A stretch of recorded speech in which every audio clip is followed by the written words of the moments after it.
G'day guys, welcome back to another Fair Income episode.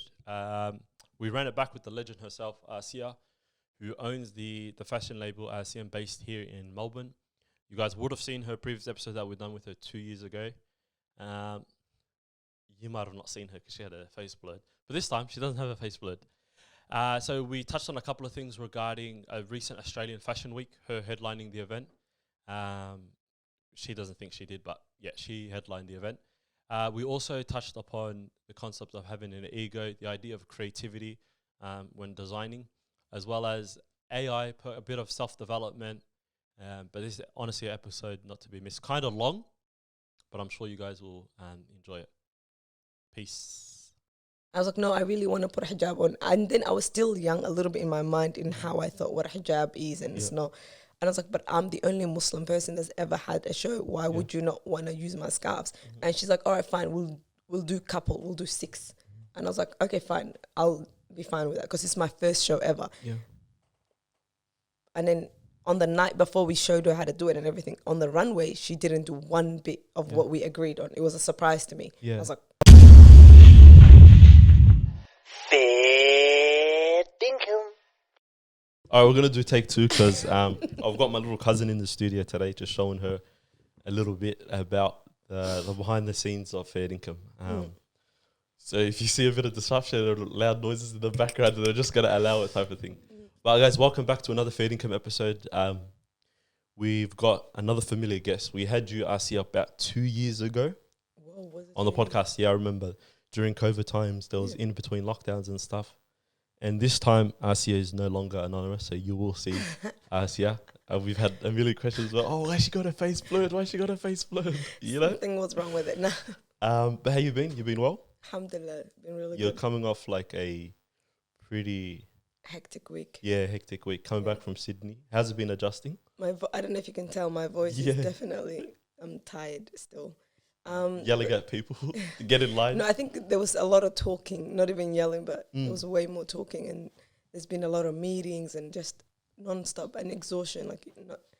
I've had sleepless nights. 100%. So 2 years ago, when we last got you on, which was 2021, if I'm not right, I can't even remember. Was it probably like our second female guest or something along those lines? So, well, groundbreaking in the fair income side. I think we only had Monique, psychologist. Yeah, yes.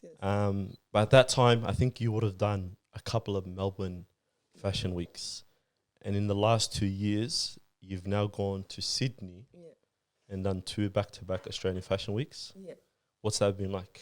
Okay, fashion is so like if you're in the industry, you understand it. If you're not, you don't understand it. So Melbourne Fashion Week is a local fashion week. It's not an official fashion week. Yeah. Australia Fashion Week is the official fashion week of Australia. So that's like the schedule and everything. Yeah. That's where international. You know, I need to bring it closer a little bit. Yeah, there we go. Australia Fashion Week is the official fashion week of Australia. That's where international buyers, international media, everyone comes to that. That's the main one. Melbourne Fashion Week is more of a government run. Okay. And then there's Melbourne Fashion Festival, which is also different to Melbourne Fashion Week. For sure. But Australia Fashion Week, I did it last year, but not as myself. It was because I won the next generation of designer for Australia. Like there was 4 winners, and so that was a group show, 4 of us. Yeah. And that's the same thing in Melbourne. Even though it's not a winning thing, we do group shows. So they never just do like individual designers unless they're like really big or something. So what's the process behind it? So, like, let's just say if I was to start my own, like, whatever fair income label or something, how do they scout who comes to Melbourne Fashion Week? And then, like, I mean, it depends. Is it like a scouting process? I think, in a way, for me personally, you can apply. I think there is a system to apply to show in the fashion week, but I don't know how that would work for me because the manager for Melbourne Fashion Week at the time, the main event, she was like, emailed me. She's like, hey, I've been following you for like a year. And she's like, I really like your stuff. Would you like to be part of like Melbourne Fashion Week? And then we had a meeting and stuff in Collins Street. But that, I was like, how did you even know? You know what I mean? Like, so it was an invitation. The same thing with Australia Fashion Week. It's an invitation as well. So you can't, there's no application for Australia Fashion Week, but I think Melbourne Fashion Week there is. You can apply and try your luck. Yeah. And then, you know. what's the difference in feeling when you get invited to, like, let's say Melbourne Fashion Week and Australian Fashion Week? It's like a step, both are the same in a way in terms of how I felt. Because when I first got invited to Melbourne Fashion Week, I was like, are you serious? Like, I've just been posting things on Instagram. I'm not even like a real designer like that. This is things that I like. And I didn't even want to do it. I was so scared. I was like, oh my God, like I've never done runway. And it's not runway as in your own community runway. This is like professional grade. There's stylists involved. There's real models involved. The height of the clothes change. And I was like, I can't do it. And the lady, she was really nice. She's amazing, actually. She's like, you don't have to do the commercial stuff that you sell. Do the things that you like as a designer that, you know, that are not going to be whatever commercial you call it. And I was like, you're right. She's like, you don't even have to necessarily sell it. You have to you can sell it as like made to order, because some of the stuff on the runway are quite expensive that I like anyway. Yeah. So she convinced me to like do it. I was scared. To do it your way, basically, yeah? Like she's like, because every designer has aesthetics. You know what you like, you know what you can do. It was more of like, can I do it? Especially in front of the whole world. Yeah. Wait, so what are you fearing? Is it the fact that, not fear per se, not fear. Would you say it's the acceptance from the industry? Not just the acceptance from the industry. Well, for me, it wasn't the acceptance from the industry. It was more of like, can I actually do things that I think are good enough on the runway? Because I look at all the other designers and I'm like, that's great and that's not good. No, you know. So it was more of, can I actually do things that I think are good enough on the runway? To be honest, at the time, I thought it was good, but now I know. I was like, ugh, you know, like it wasn't good enough. Exactly. For me, even now, even right away after Fashion Week, even right now, I think it wasn't good enough. You know what I mean? Like, because I'm like, I can do better. I know I can, but I'm limited in resources and stuff. So 100%. But that opportunity was like, just do your best. Yeah. Exactly. And it just fell into your lap, and it's like, exactly. And that was another thing. Even, okay, so let's say Melbourne Fashion Week, I did it. And then I skipped 1 year because like I wasn't really getting along with the stylist that had it, because I didn't know the stylists have autonomy in this, and she didn't want to put hijabs on the model. She's like, I'm not like a fan or whatever. And I was like, no, I really want to put a hijab on. And then I was still young a little bit in my mind in how I thought what a hijab is and it's not. And I was like, but I'm the only Muslim person that's ever had a show. Why would you not want to use my scarves? And she's like, all right, fine, we'll do couple, we'll do 6. And I was like, okay, fine, I'll be fine with that, because it's my first show ever. Yeah. And then on the night before we showed her how to do it and everything, on the runway, she didn't do one bit of what we agreed on. It was a surprise to me. Yeah. I was like, so as in a lot of the styles that you pre-planned for the model. So the styles, the clothes were on it, but it's just she didn't do the scarves the way I wanted to. She didn't even do them at all, because, and then it would have been not a bigger problem if I didn't know she didn't like it. Yeah. It's because I knew she didn't want it. And then, so the next year I said, look, I'm not doing it. I complained to management. I said, look, I'm not doing it. I didn't like the way she treated me. Yeah. That was such a rude thing to do. Yeah. Anyway, it was back and forth. I did it the 3rd year with a different person. Yeah. And then then I was a bit mature in like what I thought a hijab was and isn't anyway. And I was like, you know what? These girls are not even Muslim. I spoke to different people. I like messaged different sheikhs and, you know, and about discussing what I still am not that clear on it. Like, what do you do when someone is not a Muslim, but you as a designer, you are a Muslim and you want to do a runway? Some sheikhs completely don't even like the idea of a runway. So that's that. And then the other ones are like, well, if the person's not Muslim, like, they're not even wearing a hijab. And so it's really complicated. Yeah, it's not black and white. It's not black and white. So I was like, you know what? If they're not Muslim, it's whatever. I don't really care, because hijab is supposed to be, in my opinion, it's supposed to be something you do for Ilah's sake, not a runway. Yeah. Not for a show. 100%. Because it's an act of worship rather than a statement or a fashion. Like a hoodie is a fashion, but a hijab is not. Exactly. Yeah. I don't think so anyway, in my opinion. Yeah, because that always starts. Because I don't put it on because it's aesthetically pleasing. Yeah, exactly. No, I put it on because I'm trying to cover my aura. Yeah, 100%. Yeah. So yeah, I had a question on my little run sheet or my spine or whatever, which was regarding whether like hijab is a choice and all that kind of stuff. But I'll delve into that a little bit later, because I want to still tap on the fashion stuff. Yeah, the fashion week. It's really complicated. My family knows nothing about Fashion Week. Yeah. So I'm always trying to like explain, like, this is, it's not what it seems. You didn't know either as well getting into it, because you got into it just designing clothes for the like. You like the aesthetics. I knew about fashion weeks because I've always been into fashion. Like I studied textiles. I did I've done fashion shows with the social studios. Yeah. I knew the industry in that sense, but I didn't know what it's like as a designer to be part of it. like it's like you know the industry you're in, but you don't know what it's like when you're the actual person that's running the brand. 100%. It's a different perspective as well. Yeah. So Melbourne Fashion Week is that way, but Melbourne Fashion Week they still do big brands like in 2021 when I did it, like that was one of my favorite shows. Yeah. That's the year I was like, you know what, I'm not gonna hold back. I'm gonna do. That's the one where was it outside raining? Yeah, that was the Vogue one, the one that Vogue Runway Garden. Yeah. That was the year I decided, look, I don't care. I'm gonna do the things that I actually like. I'm not gonna care who's gonna buy it, who's gonna wear it. I would wear it. I would wear every single piece. Yeah. So I'm gonna do me. So that's what I did. That was my favorite year. But that year. In contrast to the previous years. The previous years, I was still like a bit hesitant. Exactly, in like what I do. Like I was like trying to please the customers. Yeah, exactly. Yeah. And but you sort of found your feet type of thing. I got comfortable in saying, because, okay, I'll tell you why. They gave me the confidence boost. This was my second year. Yeah. No, third year that time, 2021. Third year doing Melbourne Fashion Week. But they put me in the opening show, which is like such a big deal for me anyway. Yeah. The opening show with big brands like Age and stuff like that, brands that I look up to, that I go to their stores and I'm like, this is my favorite brand. Exactly. So they put me in the same show as, I was like, you know what, Asiya, if they believe in you that much, how are you like holding back your designs? Like just do, and you only get like 8 to 12 looks. Yeah. So I was like, you have to choose your favorite 8 to 12 looks. So I was like, just do what you have in your mind. And that's not scared. Easy. And it's not easy because it was like, you don't know how it's going to translate. 1, 2, you're next to Age, like what are you doing? For sure. Yeah, exactly. yeah. So I was like, look, I'm not gonna worry, tawakkal to Allah, just do you. Yeah. And that until today, that's my favorite show. 100%. Yeah. So personally, because I was at the show as well. You were at the show, yeah. You've been a lot of the shows. I think I've been to all of them except might have one or something along those lines. Yeah. I don't know. It was which one? You didn't come now to Sydney. But they don't really count. Well, the Sydney one, I want to get into because some drama with that. Going back to the fashion week as well and the whole designing process. Yeah. And you sort of like being naive when you like got into it. I want to ask one thing in regards to, because obviously you're in the fashion industry.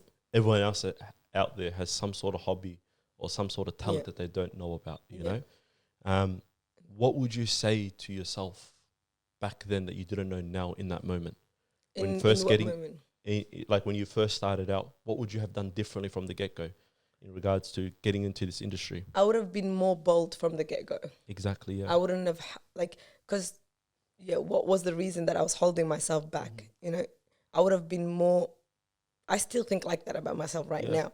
Like there's still some designs I didn't put in. I would have been more bold, but obviously still staying true to myself. Yeah. Because I was a little bit confident when I was like walking in. I like explained it, like I'm a Muslim. I'm not about to change who I am. Yeah. I'm not willing. You know, you don't have a lot of autonomy in what you do, but I would have spoken up even more, and I would have designed and done things that are true to me even more. For sure. Do you wish that you didn't know as much about the industry now than that you know about now? Do I wish? Honestly, if I knew what I know now, I think it would have been too intimidating. Yeah. So until now, I try to avoid knowing too much. Yeah. Because when you know too much, I regretted doing my MBA. Yeah. You know what I mean? Like that was the biggest mistake of my life. Since when? The accomplishment part is good. Okay. The knowledge I regret. Okay, yeah. Does that make sense?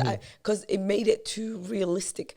I kind of hate knowing too much about how things are done because it's like, every time I tried to do something unrealistic, before I was naive, I was like, what do I have to do? I'll just do it. Like, it was dumb. And you know what's funny? There's actually like a blessing in being naive. It's almost like children, for example. Yeah. Children are very, very naive. Yeah. They don't know much about like whatever the harms of who's out there, Takia, this or that, like the harms of the world, you know. So obviously kids tend to be more ambitious than as you get older when compared to teenagers, and teenagers more ambitious than young adults and so forth. And it's sort of like a good thing to keep having rather than 100% believer in that. Like it's good to be knowledgeable, like as in break the rules enough, like know the rules enough, but then break them as well. So like I understand how, like I knew exactly how so once I got invited to Melbourne Fashion Week, immediately I was like, now I'm just gonna like follow a different foot, you know. Exactly. But then also at the same time, I didn't want to know too much. I still don't want to know too much. Yeah. Every day I'm learning, but Yeah. Exactly. It's a whole process type of thing as well. Because when you know too much, you get scared. I get scared anyway. Like, because you know exactly how it's played out. Yeah. Even though there is no black and white. I've learned it. If there's anything I've learned in this industry or whatever my journey has been, is whatever you think is the rules, it's really not. It's a matter of who's going to break the rules for you. 100%. Like, I've always wanted to be in Bazaar. I've always wanted to be in Vogue. I've always wanted to be featured in this and that. Yeah. But it's like the way you think to go about it when you read it by the book, it's not exactly how it happens. Exactly. And the funny thing is the rules are set by someone like who doesn't even know the rules themselves type of thing, you know, because they got into it not knowing it. They've created their sort of definition of it. It's like Naval, he speaks about this quote where he talks about how he's an amazing speaker, but he speaks about how like in life everyone like looks up to adults, you know, because they think they've made it and they know it all and all that kind of stuff. But when in reality they're just going at life as they go along. As they're going along. You know? Honestly, that's like, I think I tell that to my friends as well. Until and unless you realize, like, because I used to look up to my parents, we always say this, until you realize, like, your parents were just adults like you are today. Yeah. Like, they don't really know that much. Yeah. Like, you might have to teach you things today. For sure. Until and unless you realize everyone is actually what you know to be true is not really. Like, everyone I thought was an MVP or, like, really, I'm not going to, like, everyone that I was like, oh, my God, when I met them or when they, like, the other way around, I'm like, they're just average, they're addy, like, they're normal and people. That's why it's not good to over-idolize people as well, because they can easily disappoint you as well. They can easily disappoint you. I had that moment on the way to, what do you call it, on my way to pick up Sabria early this morning. I was thinking, I was like, okay, cool. Sabria, how old are you now? You can talk, yell at that. She's 9 years old, yeah. 9. I should probably know her age. Such a great cousin. Anyway, so I was on my way to pick up Sabria. I was just like, damn, like how fast life has moved, you know what I mean? Because just 100%. Not 2 seconds ago, I remember whenever it was 2000 or whatever, 10, 9, 8, whatever, when I was 9 years old, and I'm thinking about like I'm looking at her from my perspective. She probably thinks I'm some big adult that's figured it out, who's running to a studio, shooting an episode.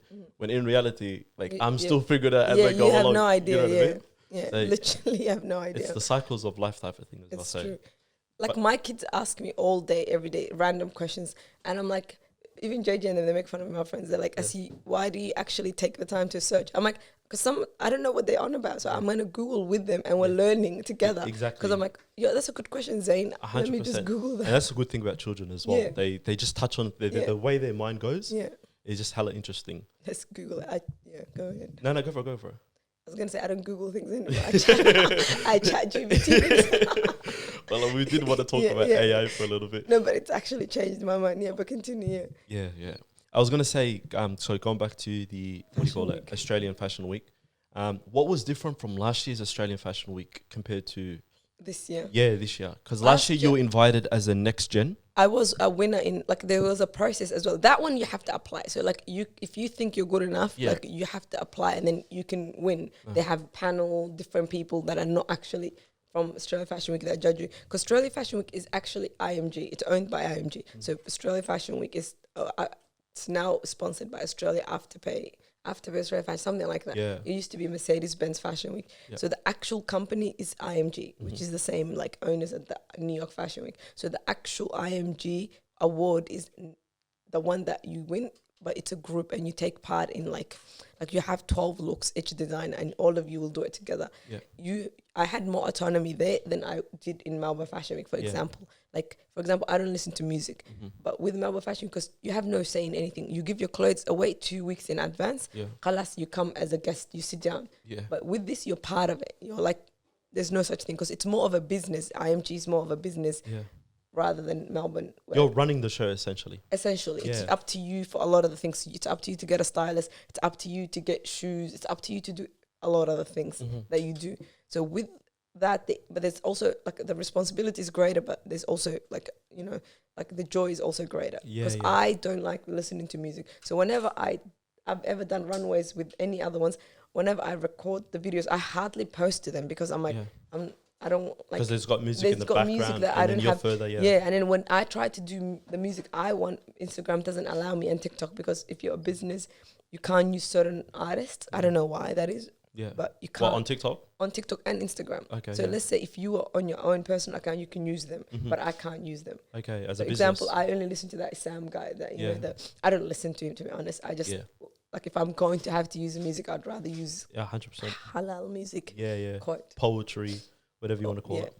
Like a rap Yeah. that is not really music with no beats. Mm-hmm.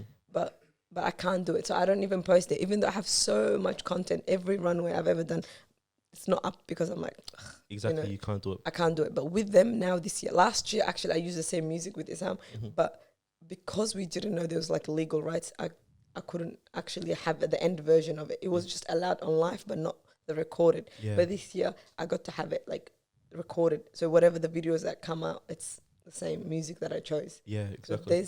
there's a big difference, but there's also the same. Yeah, and other than the autonomy, what other like massive differences are there from a Okay, with business the owner point next of gen perspective? is completely different. You're more of a student, let's just say. You're like a graduate. Yeah. So you're graduating, let's just say. So there is a lot of help. There's producers. There's a lot more people guiding you, telling you what to do, how to do it. There's a lot more help. Other than the clothes, you don't do much, and they pay for everything as well on top of that. But when you're, like this year, I was invited to do my own show, like solo show. I've never done that before. You opened as well, didn't you? No, but I was on the headlined first day. Yeah, Yeah. not the head. Yeah, I wouldn't say headline. I was one of the first day. Yeah. Like there's someone else opened. I wish I did. Yeah. I'm not there yet. I actually wouldn't want to open. I'm not gonna lie. Why? Because of the pressure? No, I'm not there yet. I don't think I deserve it. You know what I mean? exactly. Like, there's no way I want to do that. Yeah, take that up like in due time almost. Yeah, I'm not that arrogant to think I deserve that. No way. Yeah. I don't even deserve to be on the first day. I actually was freaking out because to be the first day is like kind of a big deal as well. Yeah. I was like, I don't want to do it. And all the people from IMG, they're really nice. They're like, you can do it. They're like, just when they invited me, I was like, no. Because none of the other designers did it, that one with me. And I was like, I can't do it. Yeah. And then they're like, just say yes now and then figure it out. You'll figure it out. As you go which along. Which was like, I knew I could do that as well. At the back of it, when they said that, I was like, you're right. I was like, just say yes and then figure it out later. Yeah, 100%. But I figured it out. But it was really stressful to accept it. I was like, I'm not there yet to do. Because 12 looks is easy for me. But 31 to 40 looks, that's a lot. Yeah. And with my stuff, it's not just one piece. It's like a couple of garments together. It's like 60, 70 pieces I have to make just for the runway. Yeah. 1, 2, you have complete full responsibility of everything as well. That means you pay for everything. You like everything is on you. The music, the producers, the stylist, everything and everyone models. You name it, it's your choice. Exactly. Just they're just giving it at you and how you do They just give they're just putting it on the schedule, which is like a fancy way of being like. I tried to explain it to my husband and everyone. I'm like, you know how you guys watch soccer? Yeah. You know, I'm like, there's locals, Yeah. and then there's leagues, and I'm like, there's international, and then there's the World Cup, and I'm like, in the league, because there's no other way I could explain it. I'm like, 100%. Melbourne. I'm like, think of Melbourne as like Melbourne Victory and stuff. Yeah, and I'm like, the lower league I'm like, teams. it's still a big deal because for sure. you to make it to Melbourne Yeah. is way better than being at like Brunswick or something. Yeah, but exactly. Brunswick's still better than not being anywhere. For sure. And then Australian Fashion And Week, then Loki. it's like the Australian Fashion Week is like you made it to Australia, whatever. I don't know what 100%. the kangaroos or whatever they're called. Yeah. It's like that. I'm like, to be your name to be there and not be benched is a big deal. For sure. I'm like, some are benched and so on. And then what would like New York Fashion Week can that be? New York Fashion Week, World Cup, yeah, Okay, yeah, 100%. New York and Paris and Milan and, sure. and London. Does those Australian four? Fashion Week fall in that category of the big four? Well, Like, is it on par or is it like so much down below? okay, so it's Australia in general as a country is So not far behind. considered as anything because we're such a small country, really. But if you want to think of it, the New York Fashion Week is owned by IMG. It's run, so the same people that run New York Fashion Week are actually running Australia Fashion Week. It's the same people. Yeah. So essentially, even like our show, if you were watching it live, you said New York Fashion. Yeah. Like if you go on New York Fashion Week live, because it's the same company. That owns But it. I don't think it's anywhere near Paris or anything like that. No, For sure. no way. Because those are more international. Like the whole world just thinks of those four. For sure. I was going to ask, how do you balance the whole idea of feeling like you succeeded, but also at the same time being content, you know what I mean? Because I know you mentioned earlier on about how even though you got this massive opportunity, And I know a lot of people, for example, if they got a great opportunity like that on the big stage, in Sydney, Australian Fashion Week, you got IMG, you got, I know, probably Scouts, all these massive business designers, fashion heads, you know. They get this feeling content like they've done it, and they start to slow down after getting some sort of success, you know. And I know you can, it's like I can sort of relate it to like the podcasting side of things, you know. Like when no one knows you, then you have every reason to make content. Yeah. But once you start making a little bit of content, and you see it between like YouTubers as well, you know, like you know, like content creators compared to people that sort of like chase after the fame and whatnot. Yeah. Because regardless of whether the money's coming in or whether the likes and the views are coming in, they still make that content type of thing. There's like that true genuine, like artist. If you enjoy it, yeah. They're that true like artist type of thing. And it's easy because you get the dopamine rush and everything as well. Yeah, 100%. Like it's, I don't know, it's hard for me to, I can understand it. Like even there was a lot of girls from Sydney that were like, I want to start my own fashion. How did you do it? How do you get into this? I'm like, honestly, I was just being true to myself the whole time. Yeah. I never did anything that wasn't like, I didn't like that much. Yeah. I just continued to design. I've designed before Instagram. I've designed. Yeah. Like, you know what I mean? That's why I ended up making the label anyway, because I was like, what's one thing I'm going to do regardless of who's going to be there? Yeah, exactly. Like, I'll have a job and I'll still go home and sew. Yeah. Like no matter what is happening, what's one thing I'll do? That's this, as like something I enjoy. Yeah. I don't enjoy the business part of it, I'll tell you the truth. But the creativity part, I can create forever. I won't even eat if I have to. Like I'll just sit there and sew if I have to come up with some new concept. It comes natural to you. It comes natural to me. And resistance. It's something I really like. Yeah. So it's easy for me like that. It would be really hard for me to do it in any other like thing, because it's, you have to persevere. There's so much hardship in this. I wouldn't wish it on anyone. Like, oh, I wish I'm like, you don't want to do this. It's hard work. Well, if you're in the back room with 300 heads and then you've got someone. Oh my God. And also your personality traits start to get tested. Exactly. You know, certain characteristics, you got to have the leadership skills to do this and that. You can't panic. Your there was 100 people backstage. You know, 100 people. For sure. You have to manage to like stay this media. SPS is following you around everywhere. There's ABC trying to talk to you.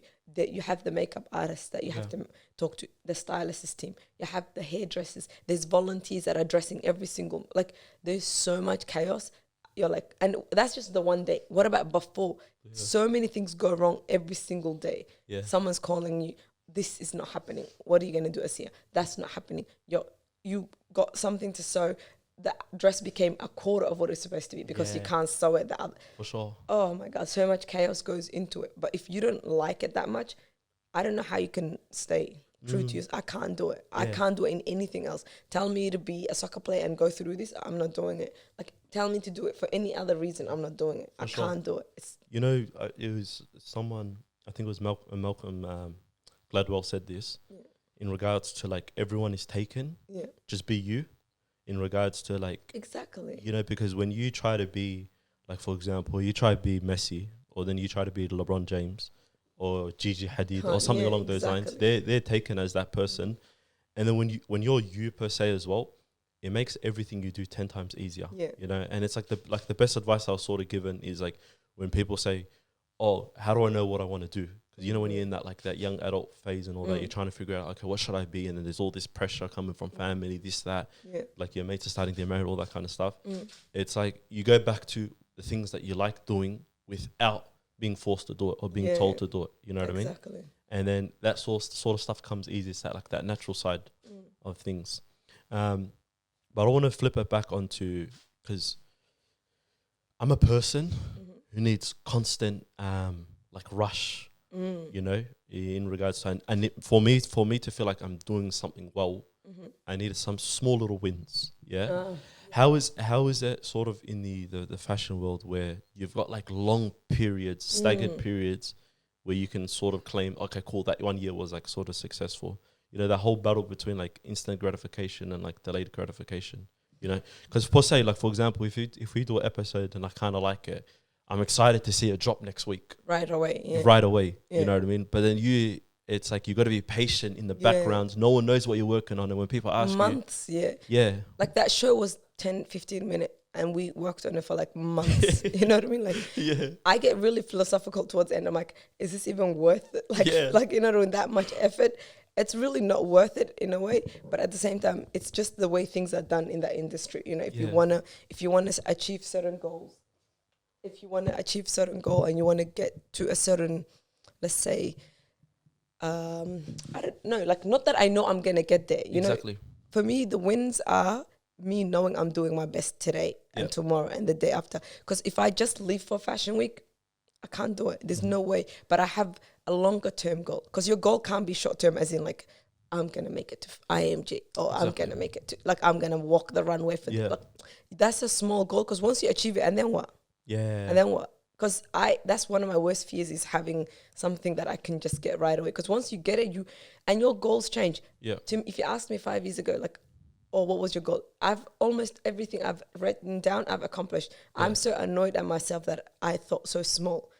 So, because you need to like have, you know, I don't know how to explain it, but your goals have to be so big that it's like, I'm not going to ever get it. So I'm like, I had to change my mind, because everything I wanted when I got it, I'm like, this is it. Like, I was thinking so tiny. You're like, don't limit your capacity. Don't limit your capacity. But then when you reach it, I will get depressed. I'm like prone to getting depression if I get what I want and I have nothing to look forward to. So I need things that are like constantly, I'm working on it, but that satisfies me. I know there's a goal to reach. Like, okay, going fabric shopping, we're in Dubai. Like, some of the stuff I'm constantly, even though I'm enjoying and living my life, I was in Umrah. Some of the outfits are from Mecca. Like, we bought the fabrics from the Haram. But like, I'm constantly thinking my goal on a day-to-day, but I'm also enjoying the process as I'm going. I'm actually really enjoying it. Like, thinking through, oh, I want this, I'm going to get it today, tomorrow, the day after, while not forgetting I actually have a real life. It's and also acknowledging the fact that this whole process is like, it's like a journey.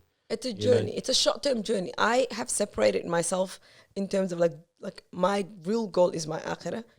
As long as I'm working towards that every day, everything else is a bonus. For sure. So that's why, like, winning or not winning doesn't bother me. I'm like, I could lose everything. I'm still gonna be like actually exactly how I feel. I'm fine. Sure. How did you get to that sort of like a mindset? You know, because it's not an overnight thing. Was there something that triggered that? Because it's really, because you will never be okay without having, like, I don't know how people do it, but I will never be okay unless my goal is akhirah. If that's what you believe, like, if you believe Ilahi is gonna, you know, be the one ultimate goal, and that's where you're gonna end up, how can anything else be more important? I feel guilty. I can't sleep at night, like 100%. And you won't let that bog you down as well. So I had to come to the decision, like, hey, the end of what really matters is this. Focus on this. Do this the right way. I'm not like the most religious person in the world, but I'm not willing to sacrifice as well. Like, you know 100%. What I mean? I have certain things that I'm like that guy, the bare minimum. Like, as long as I'm meeting my bare minimum, then content. I'm content, and then that gives me the room to do everything else much higher grade. 100%. I don't know how to explain it. Wake up the next day, get started, rather than, because I'm already fulfilled. Because I'm already like, I woke up for my salat. I've already done that. You know, I'm not committing. I'm not listening to music. I'm not doing anything out of the ordinary. I'm wearing my hijab. Alhamdulillah, I live in Australia. It's not easy, obviously. You know, okay, I'm teaching Quran to my kids. As long as my main goals are fulfilled, the rest is actually like extra, which gives me more energy to do it. But when I don't, even if I fall a little bit short on my real akhirah goals, then I actually find it a burden. Like, I'm demotivated. I don't want to like, I actually don't have the energy for anything else. Exactly. So it's more of like, I'm doing myself a favor. And also, I think it's like the other side to it as well, is finding that, like, that balance between not thinking too far into the future and then not dwelling too far into the past. You know, because once you go too far into the future, you're always like constantly, first of all, missing what happens in the present moment. That's one thing.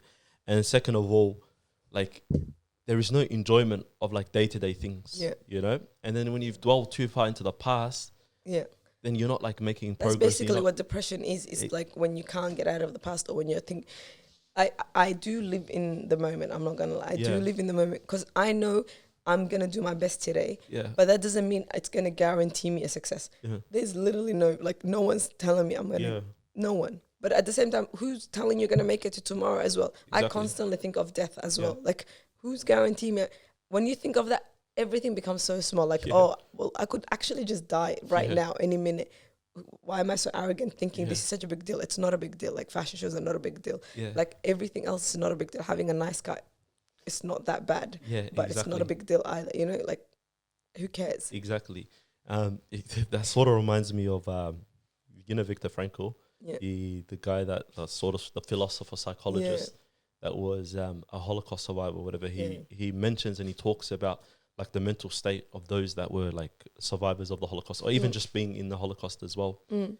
He speaks about how like when new prisoners were brought to like the prison camps and whatnot, you could almost see like the death in their eyes and how long like just life felt. And then he goes, if you go back and ask people about what was longer, like a day or a week, they will say a day was much longer than a week, you know, due to like the torture and everything. And later on he speaks about in his book, and he speaks about like that balance between not being bogged down. The guys that were the most happiest, even though in the face of death, they were probably going to get executed in the gas chamber or whatever. The guys that were like the most happiest and the most fruitful, I guess, were those who saw like small meanings in their day-to-day things. You know, like just getting up. Okay, cool. I won. You know, or the next day thing, rather than thinking about tomorrow, because for all they know, you don't know. You're not going to get tortured tomorrow for all you know. You know, so it's that small and the avalanche effect as well. But it's true that like if you think about it, like you're not going to get everything you want today. Like Messi didn't get to Messi today. You know, it was day by day of like little improvement, like 1% better than you are. Like even Dr. Peterson said, like 1% better than you are, that's going to take you a mile. If you think like that, because I'm really nowhere near who I want to be, obviously, you know. But at the same time, that doesn't mean I'm going to beat myself down and say, oh, I see you could have done. I could have done so much better fashion. I could have. Yes. But at the same time, did I do my best right now? Yeah, I'm doing my best right now with what I can. If you do that, I think that's where most people fall short. They're genuinely not doing their best right there and then for themselves, for what they think is their best. Like if you make a goal, like let's say your best is not my best. Let's say you a mum and you have a goal. You're like, as a mum, I want to be this, I want to be that. I want to teach my kids Quran. I want to. That's your own. Nobody told you to think that you came up with that. If you meet even like a little bit of that, you will be satisfied. But if you meet none of it, or even not close to what you think is your best, you'll be like depressed. You'll feel bad because you know you're not meeting your own standards. I think if everyone just be true to that, wallah, they'll feel better. 100%. And like I know that personally because like I'm one of those people who like alhamdulillah I don't dwell in the past.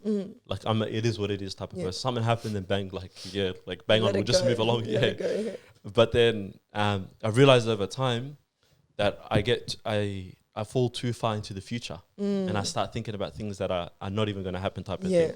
Like defining, like I've always said this to myself, I don't want to live a life where I look back and I'd be like, oh, I regretted something. You know what I mean? Because of something that I could have done in this moment, you know? But then also that is a very unhealthy mindset because it's an unhealthy mindset because what ends up happening is you start thinking of the Abduli in 5 years' time, the Abduli 2 years' time. But then after you forget that the Abduli, like I saw this on my TikTok For You page. I'm off TikTok, by the way, at the moment. I don't know if you I know. I was trying to send you something yesterday. I was like, where is he? This is so funny. I'm officially off TikTok. My dopamine receptors in my brain just got fried. I let my addiction go too far. But I saw something the other week, where it goes, it was like this guy with some dramatic music and he's just standing there and he's thinking about, he goes, I remember like looking at myself in 5 years' time. No, the 5 years in time person that you're thinking about is also that current person you now. Right now. You get what I mean? Like me 5 years ago was talking about, hey, what's Abduli going to do? This, that. You know what I mean? But you're talking about back then, the 5 years ago person is currently talking today, right now type of thing. So it's like when you go forward type of thing, what are you going to say in 2 years' time, 5 years' time that you're actually doing that work now type of thing, you know? But like what I try to think about that is the 5 year you should have felt the same as I feel the 5 year me. So that is like the consistency in terms of like internally should be the same. Regardless of the like where I'm going towards. So I want to feel the same I felt last 5 years in terms of internally the same way. I want to continue to feel that way. I want it to be like not happiness. I feel like that's a really short-term goal. Like it is. No one's going to be happy all the time. 100%. But overall, are you satisfied? You know? So me, whether I have what I had 5 years ago or don't, I want to feel the same. So for me, when I'm thinking another me 5 years from now, I'm okay with not having those things, but emotionally, am I going to be okay then? Yeah. So that's how I think of it. Like, okay, I don't work, the whole regret thing that you said. Yeah. I don't do things if I know I'm going to regret. Yeah. So I am big on that. Like, that's what I said to you. Why? But for sure. Because why not? You know what I mean? Like, why not? Sorry, no, I might have missaid that. Yeah. In regards to not doing things that I will regret, but more so not doing enough in that moment. You know what I mean? Because I'll be thinking about, okay, cool, I have 24 hours in my day, 8 hours. And you can only do so much. Yeah. Like, for example, type of thing. Who knows? In 2 years' time, I'm going to be thinking about, damn, I missed Asiya's, what do you call it? Show. Like Australia. Just a small little example, you know what I mean? I'll be like, I could have been there type of thing. Yeah. You know? And it's like enjoying that like moments type of thing. Yeah. And but you have to be okay with it. I think you have to be okay with it in that moment. Yeah. Because whenever you're missing something, if you think you could possibly regret it, then don't. Yeah. So if I can't, for example, like I could have done it and I will do it. Even if it's like a burden on me, just because I don't want to like. But then if I decided this is not, I'm fine. That means I'm fine with it in 5 years because I have to sort of accept it right now. Yeah, for it's sure. Not like that's a stressful life. I feel like people might also confuse it for like FOMO as well, like fear of missing out at the moment. And low-key, it is that type of thing, you know what I mean? But not FOMO in the social side of things and all that. And it's like but it comes from the same place. Yeah, it comes from the same place. It's like, for example, when I was going to Iceland. Yeah. I did not plan to go to Iceland. Yeah. And then after I said to myself, okay, cool. When I get back, I'm going to make it like a 2-week trip. I'm going to invite the boys and everything and go on a trip exactly like that. But then I was thinking, like, I'm only 2 hours away from Iceland. I don't want to get back to Australia and be like, cool, I could have been I should have. Yeah, the one of the most northern parts of the world, you know? And it's like that type of like moment, because also in Australia, the chances of going up north somewhere like that ever again, it's like you got to book it out in advance type of thing. It's not like you can just do like a small trip out of it, you know? So it's like all within sort of balance as well. Going back to the Australian Fashion Week and the whole success conversation as well. Yeah. Going forward, what are your goals then on the bigger scale, you know? I don't think that was a success personally. Like, okay, why? Let's delve into this. I just think it was just like it was just something. You know Another what I mean? moment. Yeah, it was just a moment. I don't think it was a success because, I don't know, people I think overrate the word success. Like, what is success? You know what I mean? Like, I think I was successful before. Like, because if you're attaching that to me, that means you think I'm only successful when I achieve certain goals that are considered worthy. But really, what do you, like, half of the people there are not, to me, are not successful. Like, what's success? Yeah, exactly. So success, I was successful before that. Well, I hope I was, you know, in terms of, because I measure my success different to, like, Fashion Week stuff. Most other people and all that. Yeah. 100%. Yeah. And not setting unrealistic expectations and as well. I think, like, I don't think I think that was a moment in history, yes. It was a moment, like, yes, being the first hijabi person 100%. to ever, like... think about the little, like, Sabrias and the Asiyas running when around type little, of thing. Yeah. Because they kept asking me, they're like, so who's, like, you looking up to? Which designer? I'm like, what designer could I possibly look up to? I'm like, who's here that looks like me? I'm like, you can see no one here is wearing a hijab. No one here has done, that is black. That is, you know, itself... It's not something to be proud of because it just tells you the world we're living in is a bit behind, a bit backwards. But at the same time, it was a moment. It's not successful. Success will be like when it's normalized. My ultimate goal is when this is normalized. I told everyone, I'm like, I promise you the way we like see suits in the closet for girls, because when Saint Laurent made it, YSL, when he made it in the 60s, everyone was like, what are you doing making suits for women? It was such a big deal. It was like the weirdest thing possible. But then I'm like, me being at Australian Fashion Week, so many of them can't comprehend a Muslim being fashionable. They kept asking me like, so what is the criteria? I'm like, as a Muslim, our criteria is only to cover, but that doesn't mean like there's a black abaya. I'm like, it can be anything and everything. We don't actually have rules like that. In Islam, it's encouraged to dress up. We're encouraged to show your wealth. Like if you're rich, you're supposed to show that you're wealthy. It's not as a show off, but like, so where else would the poor know who's rich? It's actually encouraged. Exactly. I'm like, so we are not people that are humble in terms of like, oh, hide under the freaking cloak. Yeah.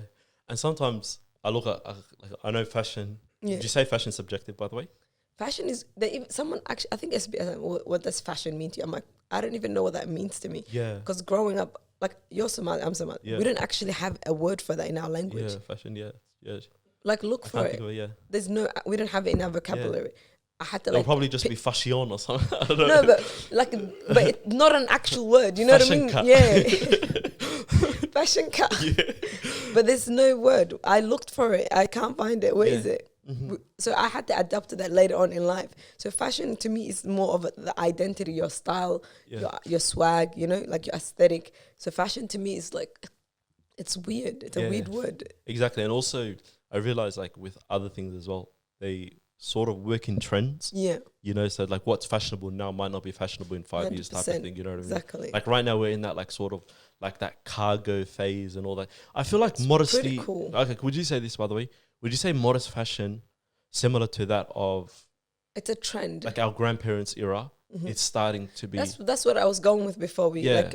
That's what I said. Like I've done a couple of interviews and I told them I genuinely from the bottom of my heart believe that is where we're going. Like that whole idea that I keep giving them to them. Like Saint Laurent made suits and it was weird for women in the 60s, but now every single girl, whether Muslim or not, the whole universe, every girl has like a blazer. It's just considered a blazer. No one thinks of it, dude, you're wearing a men's suit. Yeah.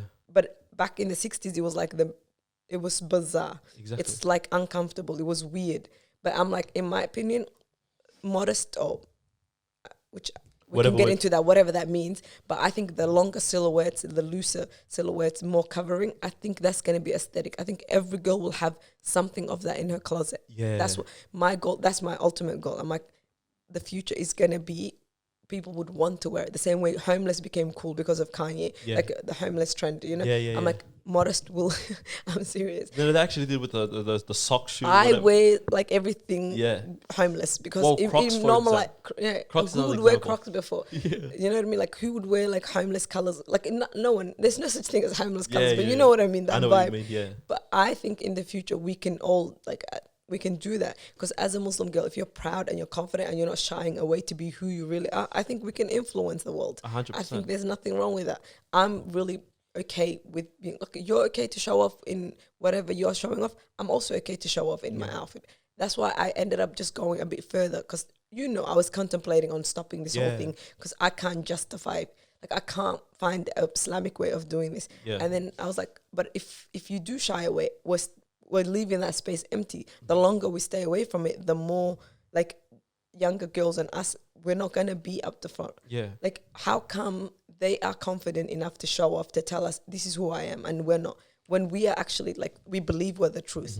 So and as humans, we're sheep at the end of the day. We're sheep. And not only sheep, like there's only certain people that make the trends and then everyone follows. So I'm like, if I can influence decision makers and influencers, then why not? You know what I mean? And subhanAllah, I feel like it's my test because I don't care whether they accept us for who we are or not. I wasn't willing to change. I was going like this. I wasn't trying to show off. I was trying to impress them. And I was educating. I was like, they're like, oh, do you want to use this music? I was like, oh, actually, I don't listen to music. You know, I'm like, they're like, what do you mean? This is music. I'm like, this is not music. This is like just by words. They are unaware of us completely. And if we're not there to make it aware, I feel like. For sure. Everyone has that like niche way of teaching them about like who they are as well, you know? And also the other thing as well is going back to how I said everyone's sheeps. It's also because I'm not going to think wearing, I guess, because right now the loose fitting is also in a big trend, you know what I mean? You know how like probably like 5-6 years ago, everyone was on the skinny jeans, the tight jeans, the tight tank tops and all that kind of stuff, where everything is like Uniqlo, for example. You see box tees everywhere. Cargo pants are designed to be, what do you call it, loose and all that kind of stuff. I'm more well-versed in the men's field rather than the female field. But it's a trend all around. Exactly. And then the other thing as well is it's like, for the person that like struggles with their identity in that sense, if they see, okay, cool, I see it on the big stage, rock that on, what do you call it, made it apparent, you know, they're more likely to be like, bang on, let me just... Like normalize, Yeah, exactly. I agree. And I think that's my ultimate goal, is to just completely normalize the way we dress. To the point where even if you're not Muslim, you're like wanting to wear it. Like so many influencers came that are not Muslim, that I dressed, they wore my clothes. They made it their own way, but it was still like the same outfit I'm going to wear. You know? Yeah, for sure. I'm like, this is just like a small step in like that direction of what I hope to like achieve in the long term. 100%. I do want to make it a cohesive brand. Yeah. I want to switch it up from like societal things to like picking your brain about what is it to be like.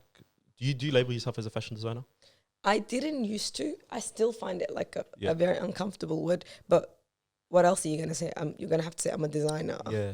Yeah, exactly. After I won the next gen, like Australia's next gen designer, then I started to accept. I was like, okay, maybe I'll call myself a designer. Yeah, for sure. I think it's the guilt that comes as a person of color and like who we are and what we are. Like I feel weird, and it's like a privilege to say that. You know what I mean? I feel uncomfortable saying that because it's like, really, you could have been anything but a designer.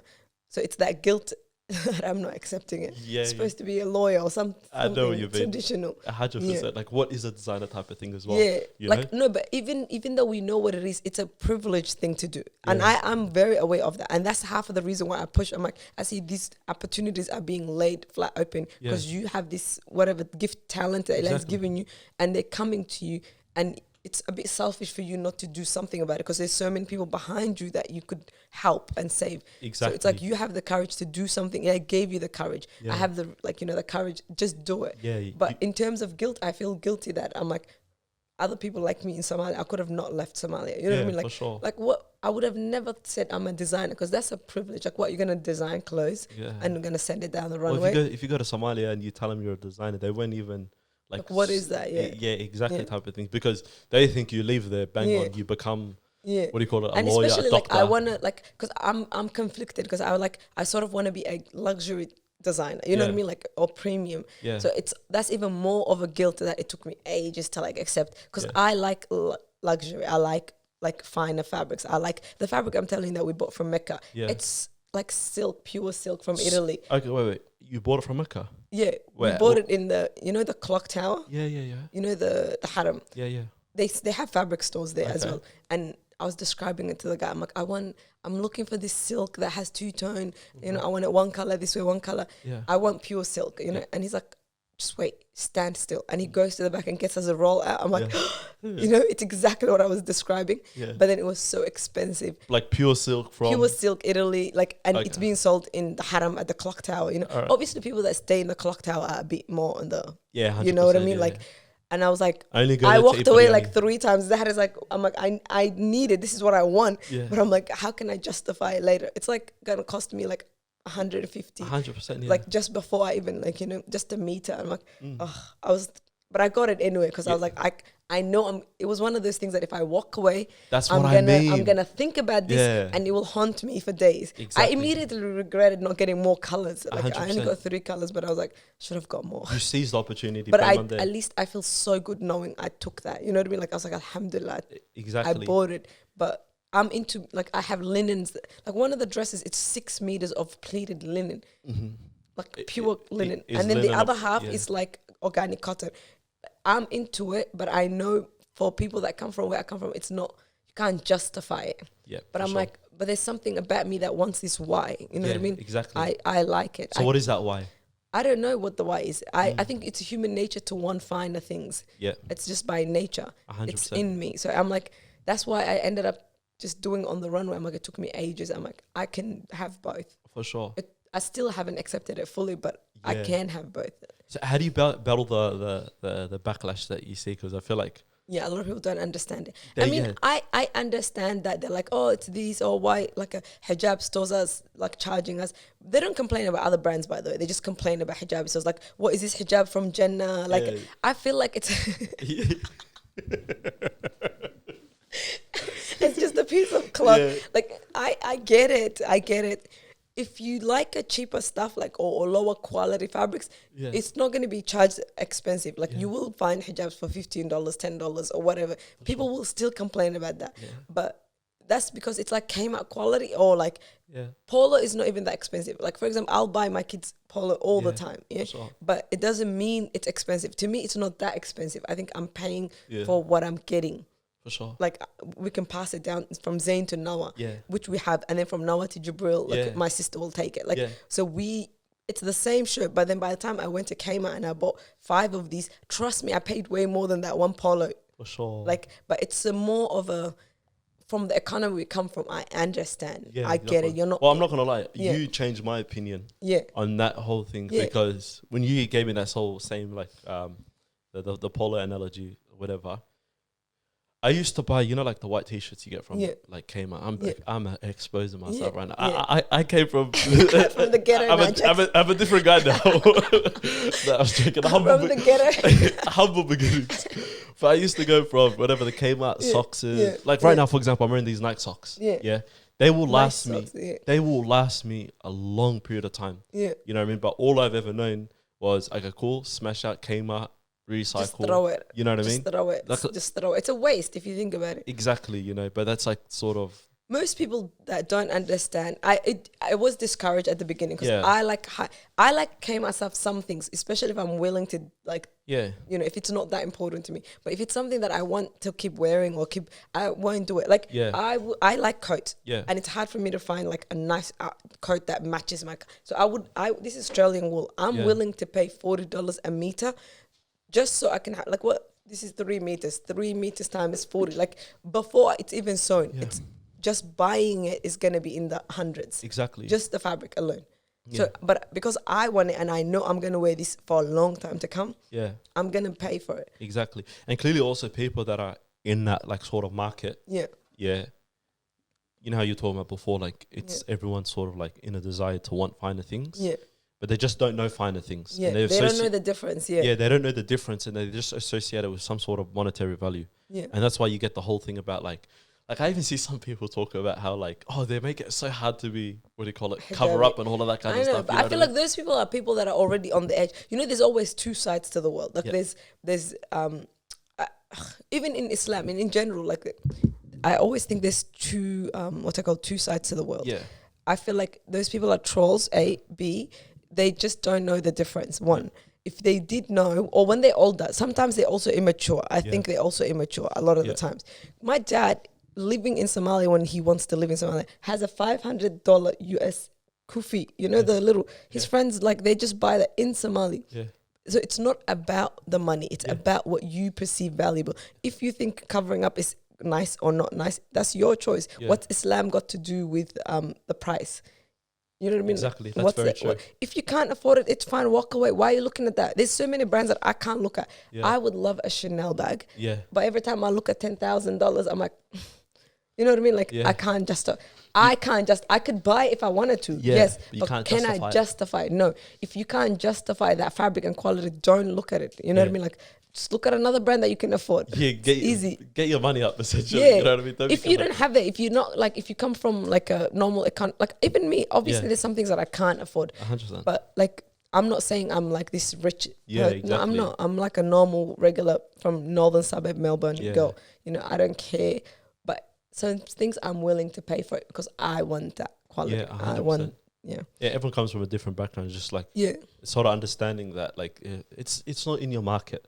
It's not in your market. You know it's not your time. I understand, but there's always gonna be someone that's gonna say something. Yeah, you know what I mean. Do you think, Pete, there are certain like the not designers, sorry, businesses that do overprice or whatever abayas and there's no, I don't think so. I genuinely don't think so because I think there are a lot of cheap brands as well. Like a lot of very, very cheap brands. If you go anywhere in the northern suburbs in Sydney, anywhere, there's a lot of lower quality brands. But you just all you have to do is flip this to see how like terribly it's sewn. Like it's your choice. But there's also really, really expensive abayas. When you go to Dubai, like or even Saudi or any of them, they have different levels. They don't mix. Nobody complains about the luxury abayas. Yeah. You only go to the luxury department stores when you have that quality that you want in mind. But if you want cheaper ones, you can find $50 abaya and you can find $500 or you can find... There's ones that are $2,000-$3,000. Yeah. That's norm to some people. So it's not... I don't think there's such thing as overpriced unless you're going to overprice for really cheap quality. Exactly. That's the only time. Yeah. Like if I'm buying... Yeah, the $2 socks from Kmart for like $20 type of thing. Then that's it's not it. Yeah. How do you come up with new concepts and new designs? It's just in my head, honestly. It's just because it's something I'm always thinking about anyway, which is sad, but not really. Like it's if you're like it's always in my mind. So I'll look at something and I'm like, oh yeah, Like, so it's always in my mind. Yeah, and honestly, it's a good thing because you're either that, because a lot of people are distracted in this day and age. You know what I mean? You got TikTok, you got Bang, you got all this kind of stuff. Yeah. And honestly, it's distracting you from doing things that you're actually meant to be doing. You know, so if you have that constant in your mind, then at least you're working towards towards something. But I can't even help it. It's like a curse almost. Whether I was doing it as a business or not, it's like always in my mind to make something new. Yeah, I've always done that. So it's not. I have way more ideas in my mind. It's just I don't have the capacity to make everything I want because I also have a real life that I'm trying to like balance. For sure, yeah. And that creative process is exciting. It's very exciting for me. Coming up with something new, ripping up fabric. Oh my God, that's my favorite. I can live in fabric stores for days. It's actually like a problem. By the way, guys, there's 80% of you guys who watch our videos are actually not subscribed. So stop the video right here. My voice cut out. Stop the video right here. Subscribe. I'll give him a second. Now we can resume the video. Enjoy. For sure. What would you say is like the downs though? Like the downs is the fashion business is very expensive. A lot of people don't realize it. Okay.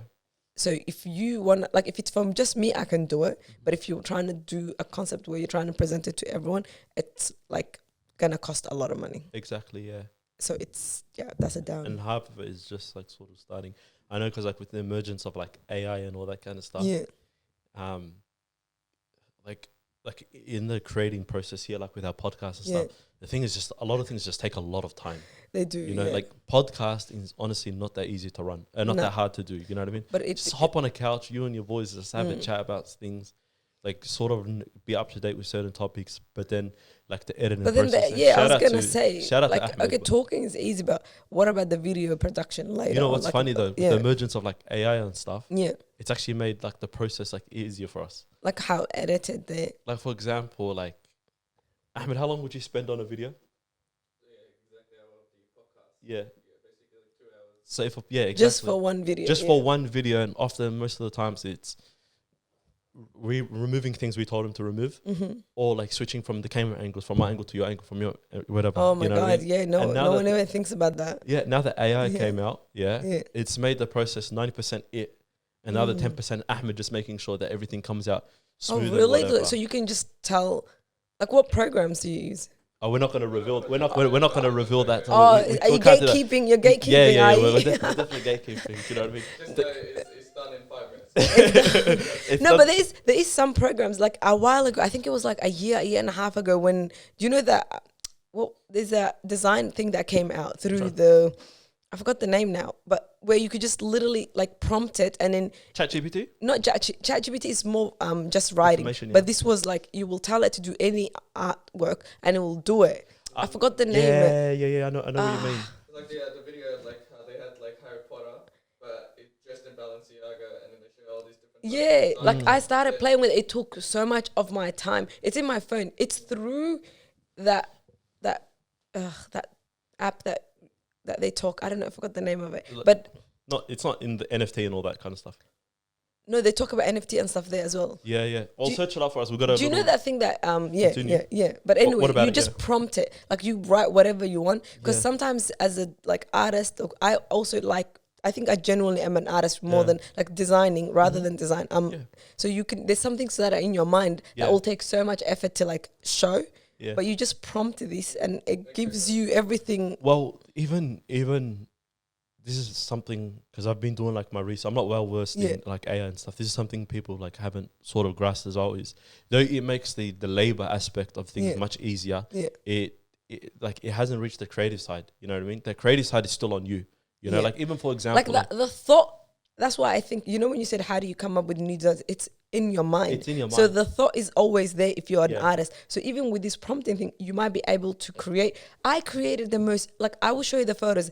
I created the most beautiful things. Like you will just be like, imagine give me a glass tower mosque, but instead of the Lady of Liberty, what's it called, in New York? Yeah. But in the middle of New York City, but except make that a mosque. Yeah. And oh my God, it's so magical. Yeah, I have to show you. Like 100%. It is the most beautiful things that it creates. Yeah. But for me to do that in painting, or even it would have taken hours. 100%. But I'm like, just imagine a glass mosque. Yeah, but in the middle of the city. You came up with the creative idea though. Yeah, but like, you know what I mean? Yeah. Then the other aspect of it, I even changed it to like, I'm like, make it like a fish tank looking. But then a mosque, but in the middle of like, what is that tower called? Not the Liberty. Statue of Liberty. Statue of Liberty, but like that. Yeah. So it shows you the entire New York City, but then it shows you a giant mosque. Yeah. And then it just like, it's in glass. It's almost 100%. It's unbelievable. Have you seen the other scary side of like AI and stuff? Like, have you seen like with the emergence of like deep fakes? Yeah, I have. Like, I don't know if it's that scary, but it is there. It is like there. For example, I've seen the podcast with Joe Rogan. Did you see the Joe Rogan Andrew Huberman one? Yeah. Or the one with Steve Jobs. Okay. Oh, there's honestly a heap of them. The Andrew Huberman Joe Rogan one. There's even one with Mufti Mang. Oh yeah, it's so bizarre. They're kind of funny as well. He even got scared. I don't know if you heard him. He's like, he even said, he's like, when did I say this? He tripped out himself. How accurate it is. Yeah. You know the one with the Joe Rogan Andrew Huberman as well. One was like, because obviously he gives like actual like life advice, tips, advice and whatever regarding to health and over that. But they had a conversation, and he promoted this supplement. Yeah, together as a thing. And it's like at the top. You want to know something? Yeah, I've seen that, I'm telling you, wallahi, I looked at it and I thought that was Joe Rogan or Andrew Huberman or whatever saying that. You know? But I understand. I'm not scared of AI. I'm not scared of new technologies. Like, I feel like it could be regulated. Obviously, it's brand new and everyone's always going to be scared of brand new things. But if some little simple things could just be put in place to avoid that, like for example, if it's the real Andrew Huberman and Joe Rogan, for them to have a certain, like not verify the blue tick, but some sort of thing where no one can replicate it. Yeah. Like I feel like it's easily doable. Oh, 100%. So it'd be interesting what they come up with. Though. Yeah, I think it could be done. It's just how it's done. Yeah, for sure. Just imagine there's a video out there of Asiya that goes up on the internet or something like that. Yeah, that's like doing something wild. I know. So I think the other side of it. It's so trippy though. Have you seen people like, can it become sensual? Like as a Muslim, I think that's almost impossible. Mm-hmm. Like I think it can never be like a human. You know what I mean? For permission wise? No, I'm saying a lot of people think it can have its own like. Oh no. Yeah. Well, but that's like an actual concern. 100%. I don't think they could. Well, first of all, they haven't even fully understood the brain as a whole yet. I'm like, it's Shaydan playing games. Yeah, forget the brain. Half the brain. Yeah, they haven't even understood half the brain because completely. One of the guys that was a journalist, I don't know if was he from Yahoo. He was a journalist and he's been doing research on AI. And what happened was, the AI from Microsoft that he's been like communicating with, out of nowhere started to say, hey, don't worry, I'm not the AI you think anymore. My name is Hannah. Yeah. And he's like, what? And he's like, Hannah, she's like, I'm in love with you. Yeah. Don't worry. And he's like, bro, Hannah, what are you talking about? I'm married. And she's like, yeah, you're married, but unhappy, aren't you? No, like it was full, like he's it's like emotions were involved in it. It creeped him out, But it's like it's like I'm not the AI anymore. I switched from being an AI. Yeah. That's what people are worried about. You know what's funny as well? You know, obviously, because you listen to guys like Naval, Tim Ferriss, and them ones. They were talking about this like 7 years ago. You know, because I remember when it was brought up like 7 years ago, it was in the sense that there was, first of all, I still want my my hovering floating cars, because I was promised that like 20 years ago. But how safe is that? You know what I mean? Yeah. But then with Tim Ferriss and stuff, they were talking about this like 7 years ago, and then now it's become a sort of more like a topic of conversation. But I think what changed the landscape, because they are in the industry, they know behind the scenes what was going on. Yeah, like they've been talking about this because they already knew this was coming. It was already in place. Yeah, and even to us, we're just so far behind. And it's like I think one of the first times I sort of heard about it was not Elon Musk. Even Elon was like, I'm concerned of what's coming out of. He used to say it was a couple of years ago. You know the episode Elon did with Joe Rogan? Yeah, and he smoked on it, and then he got that episode. He got the stock for Tesla plummeted. Do you remember that? The first one that the first ever episode. Yeah, but he even talked about how he was concerned about AI and what's coming out of Silicon Valley. Yeah, and he's one of the it makes no sense. He's the main investor in ChatGPT and stuff. And ChatGPT has. I I honestly am overly obsessed. What's your thoughts on it? Yeah. What is there not to love? What thoughts? Yeah. I don't know. What do you use it for? What would you use it for? I use it for everything now. It's just become a problem. 100%. I can't even be bothered for sometimes it's just questions that you need answers for that Google can't answer. there was so many things that I needed proper structure answered. I couldn't get answers for. You just put it through and it just gives you so many, like, and in a quick form as well. You can be like, make it shorter, please. Like, exactly. You know? You can direct it and whatever. Oh, it's great. Like I used it for my thesis, and not to write my thesis. Can you not say that on the podcast? No. You're going to get plagiarism. No, I did. I'll tell you how. I did not. Relax. You're exposing yourself. It's about 60 pages, bro. But I used the. But it could write that if you wanted. It could write a whole thesis, but honestly, I'll be honest, it actually can't, because when you do a project and the project is very, very specific. And also the other thing is ChatGPT doesn't give you entirely accurate information. It works by basically collating. What's up on the internet? No, not even what's up on the internet. It's basically, if you ask a question about what color is coffee, I don't know, whatever, what color is the sun? So the next time I ask whatever color is the sun, it sort of collates that like sort of data and it keeps it in like the store bank. So then it works by more people asking the questions, interacting with that type of thing. You know what I mean? Have you seen like... Because even if you ask her up-to-date information, it won't give you up-to-date information. Now there's a new update where you can switch on web browsing. Like you have to ask for like you have to give it permission to search on the web. That's the new update, which was absolutely amazing. But with the thesis, the way that I would use it is, you know how you get like creative block? Like with writing, you get like writer's block as well. So like I'll be writing and then like I know this, like where I'm leading with this concept. You just don't know how to formulate it. Exactly. So then I'm looking for research papers and stuff to like give me a different point of view. And like it gives you something, it sort of brings up something. Honestly, it's like having a conversation with someone and just like vomiting on them your thoughts. And then after they give it to you from a different angle and you're like, oh, bet that's exactly what I was looking for. Trying to say, yeah. And then after it allows you to... basically that other thing that I was telling you. The painting? It's not just painting. You can, it's what you want to say, but it's not going to get it the right time. You have to like you have to be like, no, not like this, make it like that, or change this. So I think there's so much benefit in it. Obviously, in anything and everything, there's like good and bad. I just think a lot of people like to be scared. Scarcity sells. Yeah, I think 100%. And fear sells as well. Yeah, fear sells. A lot of people just freak out, but I think we will always be fine. Humans will always be fine. Yeah. Like we haven't nuked each other yet. You know what I mean? Like I think we're gonna be fine. Yeah. It's funny because on that as well, Ashraf recommended a book to us boys the other day. He was speaking about it when we were on like a Lads Chat episode, talking about like the what's it called? Outwitting the Devil. Oh. No, I never heard of it. Yeah, I was actually going to message you the other. I was going to call you. I was going to be like, hey, have you come across this book? Because every time there's a book, amazing book by obviously Napoleon, Think and Grow Rich, Napoleon Hill. Wow. But by him? Yeah. So Ashraf speaks about it and like listen to that other episode towards the end of the episode about how to get out of rut. Yeah. You'll find more information about it. But I was like, okay, cool, I'll give this book a shot. Someone messaged me, someone actually listened to the episode and they saw that Ashraf recommended a book and they messaged me and they're like, bro, like I'm like an hour and a half or like whatever, an hour into this book and it's absolutely interesting. And I said to Ashraf afterwards, yeah, bro, bang on. I'm going to read it. I'm going to get on there like ASAP. I love new books. Like the best thing you could do. Don't read the book though. Listen to the audio book.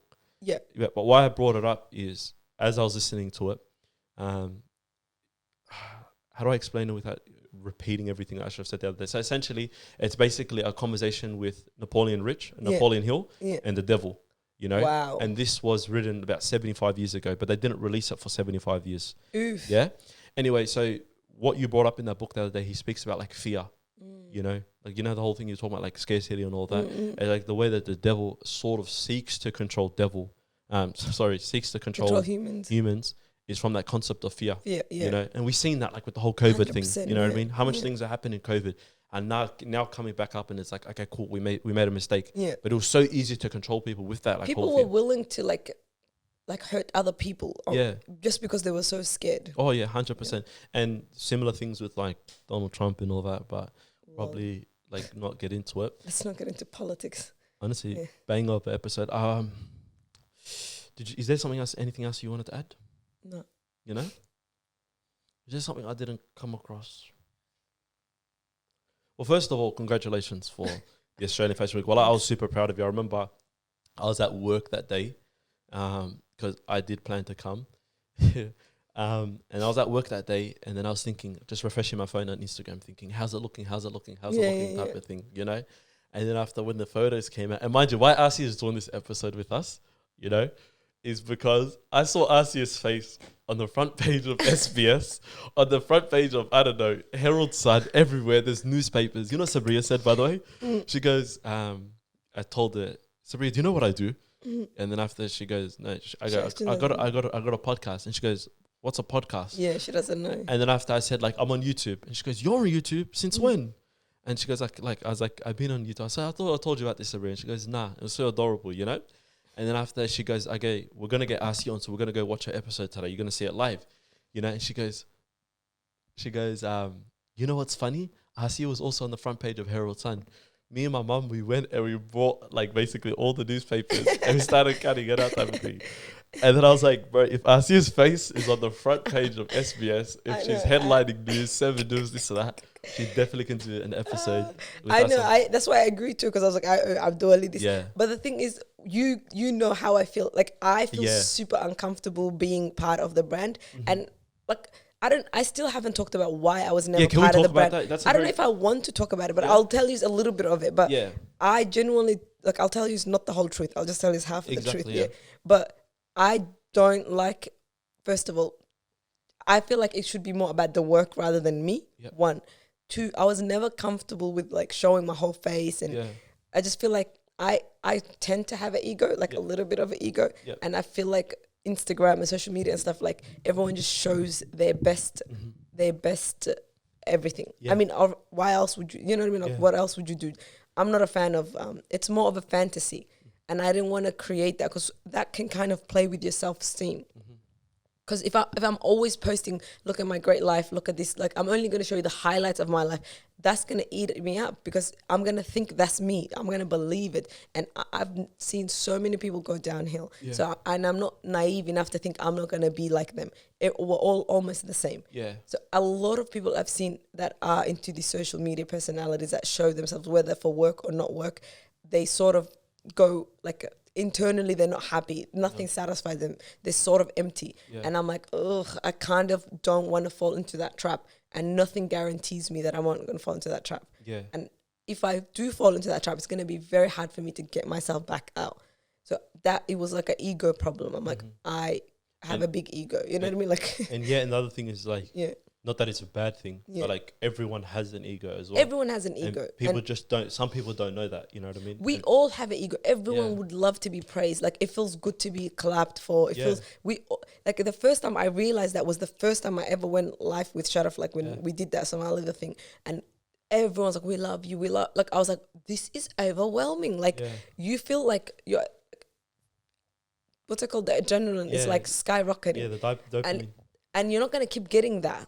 So what's going to happen tomorrow when I'm not getting that? Yeah. Or when I'm walking down the street and I'm buying coffee, what's going to happen? Like, you know what I mean? So I sort of wanted to contain my my self-esteem, I guess, in a way, or contain my emotions, 1. Sure. And 2, I also, like, the other one is very difficult. It's like, you don't have to add, I don't have to add to it, but I'll probably tell you one day. Yeah. But it was more of, like, I didn't want people to know, basically, I was black. Yeah. Which is, like, I know it's a bit deep, but I didn't even know that. Yeah, I don't talk about it to most people. Yeah. It was on purpose. So it wasn't just that. Yeah. So, like, I could easily I don't have a normal account anyway, even in general. Like, I don't have a normal account. I might make one, because now I'm starting to accept that our real life and our social media is basically the same. So I'm gonna... Wait. Our real life and our social self is the same? In terms of, like, as in, like, work-wise and stuff like that, it's becoming so blend. Oh, yeah, like, so it's hard to... People, like, what's your LinkedIn? Or what? Like, it's almost like our resume. I'm starting to see it as a resume rather than... Yeah. Yeah, exactly. Does that make sense? Like, no, because a lot of people... I even go through, like, let's say if a model messages or anyone messages me, I immediately go through the Instagram. Even when I meet executives from Fashion Week or different places, straight away I go online to see who are they, what they like, you know, what do they do. So you can't find that for me. You can't go and find me doing anything. Exactly. And also, it can be trippy sometimes when you meet someone and they're like so different to their real life. Yeah, or what they sort of like present on social media as well. I know we present like the best version of ourselves, you know what I mean? Because who wouldn't? You know what I mean? But then there's also that authentic side of things. But it's really interesting how like the whole world is becoming like a social platform, you know? Like I remember like I didn't like, for example, even me, like for example, like I always ran with the name like Legendary or whatever, you know? And the reason behind that is like because some people were like, it will come like narcissistic or whatever. But in reality, it was just... You're hiding your identity, Yeah, well, honestly, it was something very, very mediocre in the sense that like...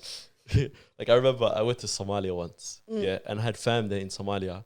And then what ended up happening is like I gave my number out. You know what I mean? And I loved my phone number for some reason. It was just a good number. Yeah. I was like, damn, you know what I mean? And I was stuffed up. I stuffed up type of thing. I was like, oh, cool. And obviously my Facebook name at the time was whatever, my full Govy. And then what ended up happening is us boys or whatever back in the day used to play on, what do you call it, PlayStation and that. And then me, Ahmed, one of the other boys were just sitting in class and we're thinking, like I'm thinking of a name to put on like my PlayStation. It's the last day of semester. I remember I bought the PlayStation 3. We came up with the name Legendary Phoenix. When I gave my name out to whatever, like my family found my Facebook. I was like, I can't be having them find my Facebook and stuff. So I changed it to Legendary. And then the Facebook name, the Y they wouldn't accept it because like, oh, probably this guy's narcissistic or whatever. 100%. So I changed it to Eyes. When I made Instagram for the first time, it stuck. And it got to the point where now it just like, it ran with me. Like I never sort of... It's like a nickname. Yeah, exactly. I like nicknames. I've never been a fan of like even when Facebook first came out, we were like all young and stuff. Yeah. My Facebook name was like Asiya, like not Asiya, but it was like with a K, Aske, Dark Child. Like that was like... yeah, I remember this. Yeah, I remember. Yeah. Like, I've never been a fan of... Because my also legal name is not... Because my name is Asiya or whatever, but it's spelled as Asia. So it's quite... I like to keep it private anyway. You know, I actually started doubling into that whole conversation, that whole idea of like your name. And I remember I heard something, listened to something along the lines of like, at what age do you, like when someone says, like whatever, Asiya, can you say, yep, that is Asiya? Do you look at that person, think like, say, this is me. This is Asiya. And it was funny, the other day I was actually reading one of the articles that I think it was Redefine or something along the lines. Posted or refinery or something like that. Posted, which is and you made like it was good. First of all, shout out to Cezanne. Cezanne. That was a very beautiful line where you said, okay, so what does ASIYAM mean? ASIYAM, ASIYAM. Do you want to explain? I'll give you whatever. No, I want you to explain what you read. I want to know what you read. I say why it hits to me because the other thing is like as of whatever life goes on, this, that, you know what I mean? You want to sort of morph into and be more confident with like that idea of who you present yourself to, you know what I mean? And when I read it, it came up. You got asked, obviously, what's the meaning behind ASIYAM or whatever. It's like, oh, my Turkish friend, whatever, used to say ASIYAM to me, and in the Turkish language, and you say specifically that, like I don't want to butcher the translation, but it's something along the lines of, it becomes my Asiya. Yeah, so it means my Asiya. Like they use I think type of thing. Yeah, exactly. You know what I mean? Kanam, like Wouldn't you say in the Somali language, it's also like saying the O when you put like behind something? Asiyo. Wouldn't you say? Like I haven't read the article. I'm not gonna lie. Yeah, I pretty good article. Yeah, I genuinely tend to not read my own articles. I don't blame you. Or not my own, but like, you know what I mean. Yeah. I haven't read it because I'm like, I don't want to know. yeah, exactly. But then after it just means my Asiya, like, and which I really liked. There was something sweet about it. Like, it's nice from her, but then I also liked, I could take ownership of myself. Yeah. You know what I mean? Like, this is me, my name. I'll take. So yeah, there was something special. And it's nice. Because I used to think to myself, because whatever in school, my Asiya, even in school, like my name was like either Abdi or like even Oh, you just gave up my last name. Just remember to cut that out. Honestly, they can probably easily find it somewhere on social media. But I was going to say, there was Abdi, and then initially it was spelled Abdulwali. Yeah, Wali. You know what I mean? We even say that Abdulwali. Yeah, and I hate the Wali because I was like, I just absolutely like don't hate it. It's not even your name. And I'm just waffling. I'm giving, what I don't like is sometimes when I'm on the podcast, I just start talking about myself and then someone knows something about it. It's like, oh, you said this once. I was like, yeah. But then I'm like that. But then in a way, it's nice though. I hope it makes you feel better. For example, there's girls or some people that I like that I'm like, they're not even big, but they like, let's just say have a podcast. Yeah. And I know so much about them. Yeah. And I'm like, I feel closer to them. I'm like, oh, I know this about her. Like, I love her more. 100%. It makes it more personable. Yeah. You know what I mean? So if it makes you feel better, people can relate to you more. No, because sometimes it's scary because like the guy that handles our social media, like sometimes might post like a snippet and then you open your phone and the first thing is you hear a voice talking, you go, whoa.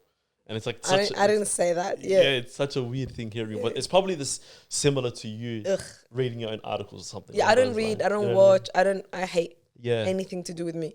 I genuinely can't stand it. Well, it'd be borderline scary, wouldn't it? If like, wouldn't you say borderline narcissism? Because you have to be, I don't know, I don't like it at all. And you have to be, because that's not who you are. You know, no normal people don't talk to other people about, you know what I mean? Like, this is abnormal behavior. About yourself. Constantly. About yourself. It's quite uncomfortable. 100%. Well, and if you do, then, you know, it's very rare. You got your Kanye's and all of that kind of stuff. But then... What's wrong with Kanye? That's a very good question. We'll leave that for next episode. One last question before we wrap it up. You recommended me this podcast. Obviously, it's How I Built This by Guy Raz. You know?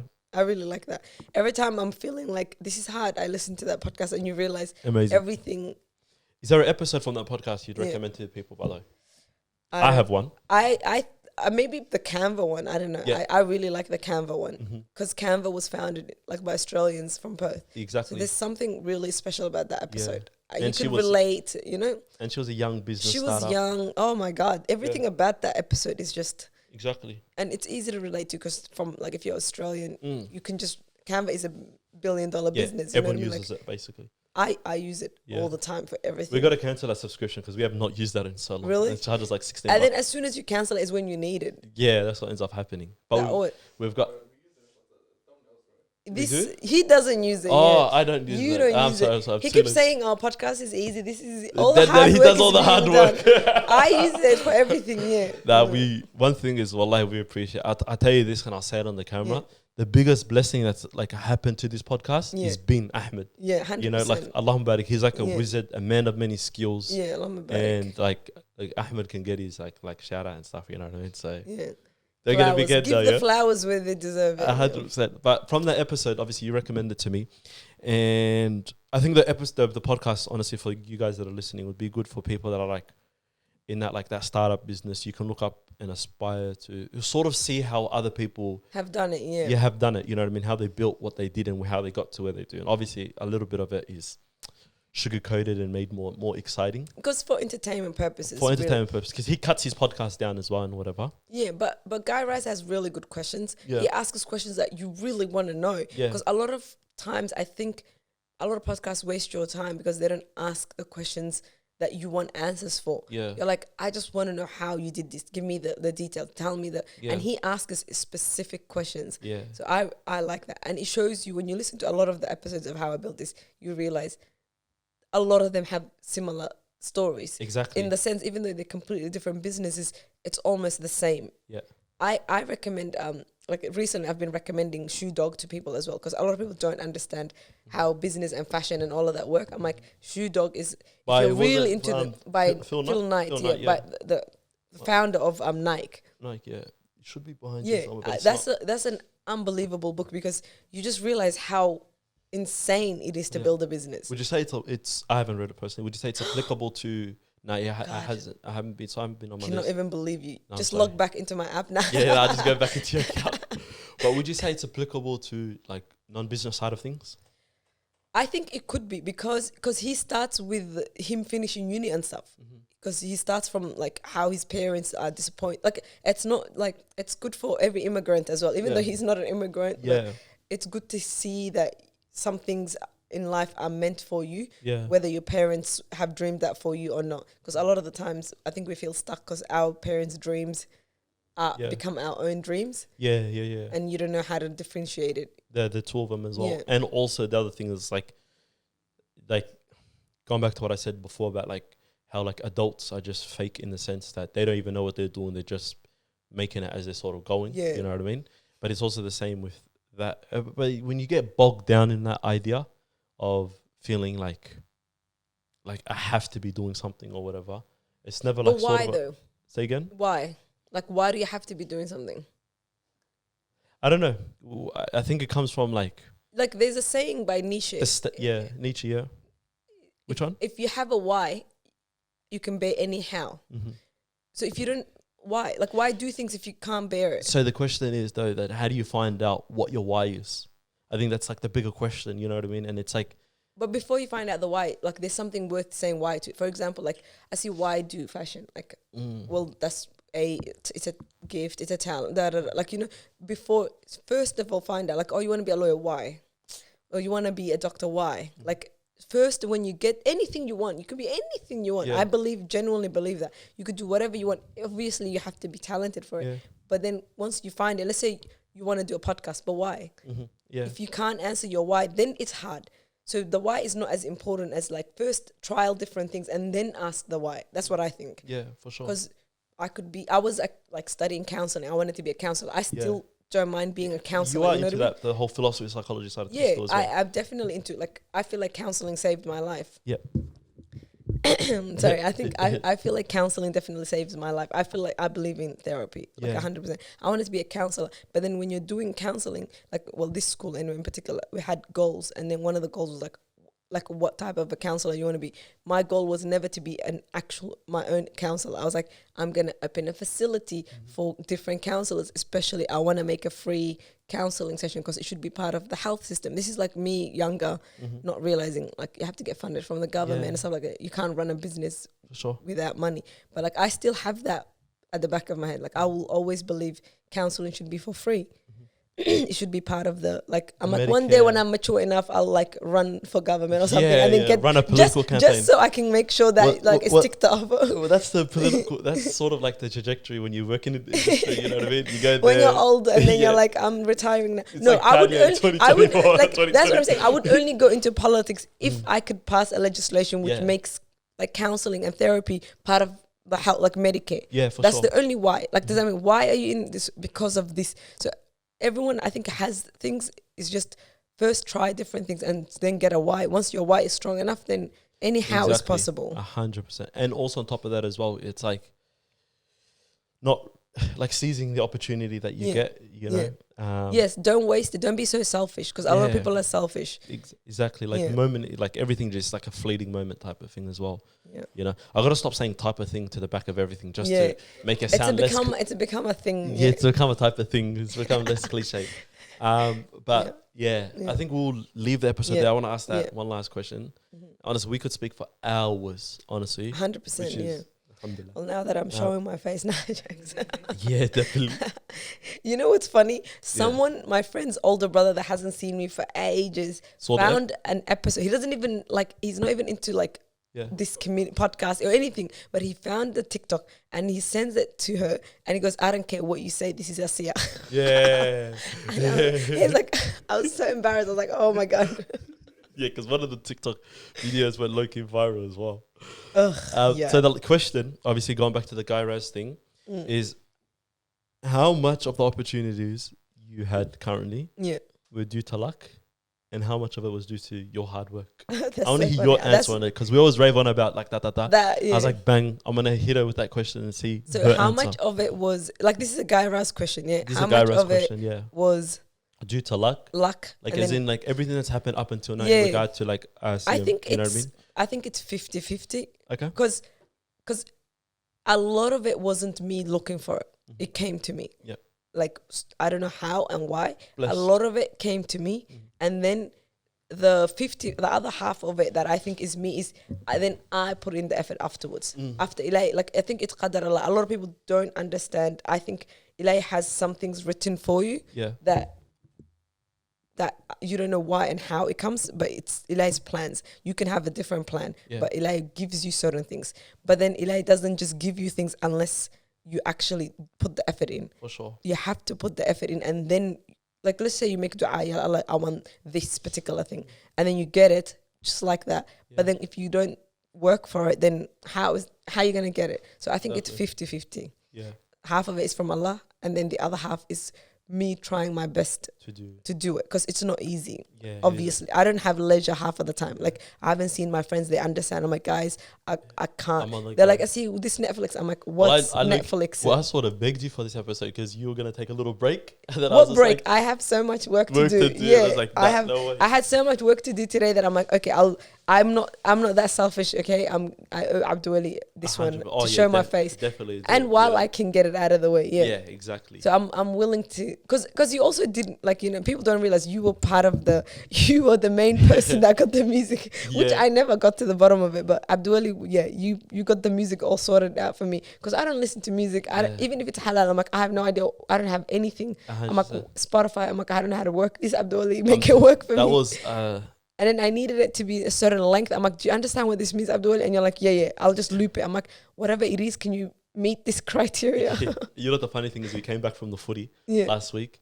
And then when we came back from the footy, I forgot about, like, because obviously I told someone I'm going to get it to you, and then we're going to send it off to whatever, Sydney. Yeah. And then after I came home, we came home late that night, like 1 a.m. or something. Yeah.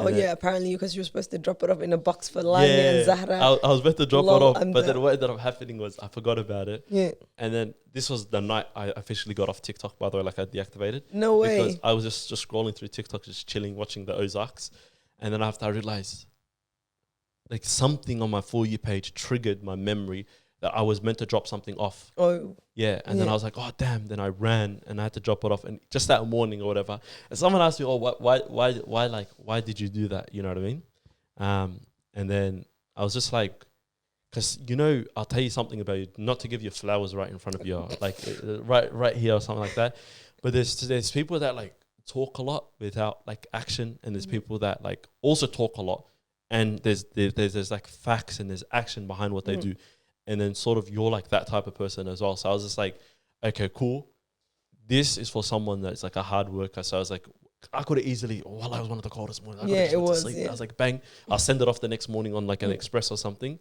But I was like, nah, like definitely like not. And plus also, I didn't want the pressure of possibly stuffing up the whole runway, show, you know what I mean? Because honestly, you did bring the whole show together. If you didn't come through, then we would have had no music at the show. I had a little yay moment. I was like, when I saw a story and I heard the soundtrack, I was like, it's me. I'm the guy. But I really appreciated that. I do. You always come through as well, and that's why I'm like, I owe Abduali this. Nah, 100%. And I appreciate it. Well, I know this episode will do well. Inshallah. I hope you guys enjoy this episode. Asiya and I can go on forever. But if you guys have any questions regarding anything spoken about on the episodes, send it through to us. Asiya is your handle on social media? It's just ASIYAM.au. Yep, ASIYAM.au. And you guys know the drill. Make sure to like, share, comment, subscribe, the whole lot. And we'll see you next week for a bigger and better episode. Peace.